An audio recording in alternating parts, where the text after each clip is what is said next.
morning. It's Saturday morning. It's about 7 o'clock, and I got up about 5 this morning just because I get to hurting so bad I can't sleep any more than about that long. Yeah, it's about 7 hours, which is good. I'll take it.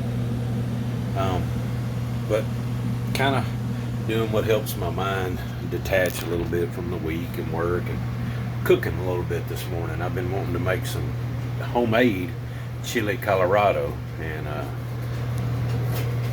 got it in the pot. It's taken about an hour and a half to get it to this stage, and it's got to cook another hour and a half to get good and tender. But I probably fixing to get breakfast going about the time everybody starts getting up here. And I was just thinking a lot this morning about my wife and how her life is literally laid down for Christ. And we in our family, we just don't use the word ministry. We don't have a ministry. Our life is our ministry. We've laid our lives down that others might know Jesus through us by reflecting who He is, which is revealed through the Scriptures. And just wanted to encourage you a little bit this morning. The reason I'm up doing this today and wanting to cook breakfast on the weekends is because, man, my wife, she has a much longer, harder days than mine. And when we were young in our marriage, I thought I was the one that worked hard and she sat at a desk or whatever. It's so arrogant and so selfish to think that if maybe I did physical work and she did a different type of work, her work was easier, mine was harder. And then as my life has grown, I realize now that I can't do what she does. I could not do it. She wouldn't even want me displaying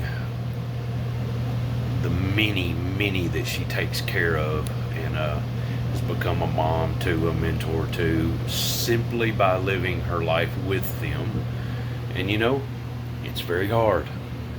Life in general is messy, and Jesus said He came to seek and to save that which was lost. That sick people needed a doctor. So guess what? Who are you going to minister to, if you want to use that word? Who are you going to really feel compassionate towards and want to reach out to and want to know a better life, want to know what you know? Those that are hurting, those that are just struggling in life, period. Those that maybe haven't experienced what it means to have a good family, one that's a team that looks out for each other. And that's the one thing that I think our family has learned, is to become a team, to lay it down for one another, not to always be looking out for ourselves.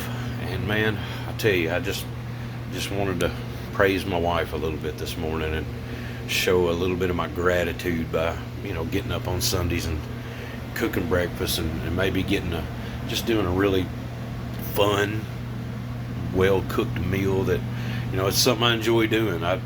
I'll research recipes by chefs and put 4 or 5 of them together and decide on one, and we try stuff all the time. It might be Indian, it might be Chinese, it might be Mexican, it might be American food, Italian food. We just enjoy cooking. And my wife's a great cook, and I have a niche for other things that I like to cook than what she likes to cook. It's because we've got different tastes and different likes, but it's cool because I think the kids and friends and different people get to experience all of that.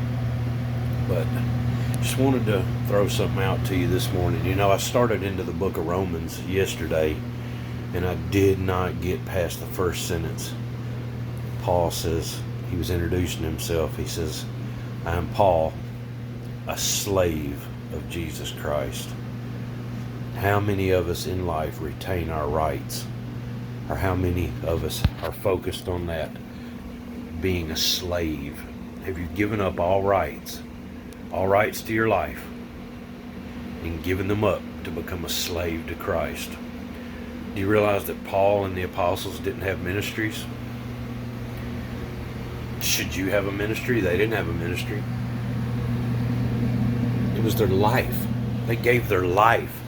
Jesus wasn't a ministry. It was His life. He shifted from it being a little more maybe private, according to the scriptures, to being way out in the public. But did it change? Did he all of a sudden become something different that last 3 years? No, he didn't.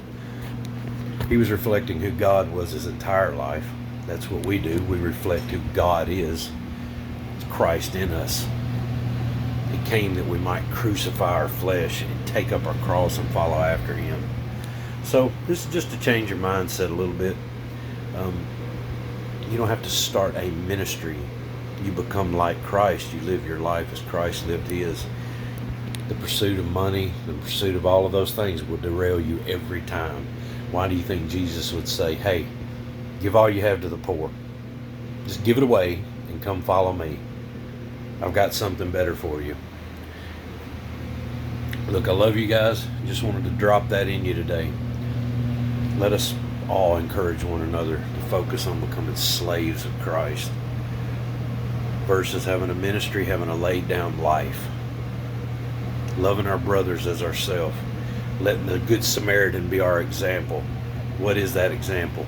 It's whoever you come upon in your daily life that you have to cross the road to avoid is the one God has set before you today to reflect who he is to them.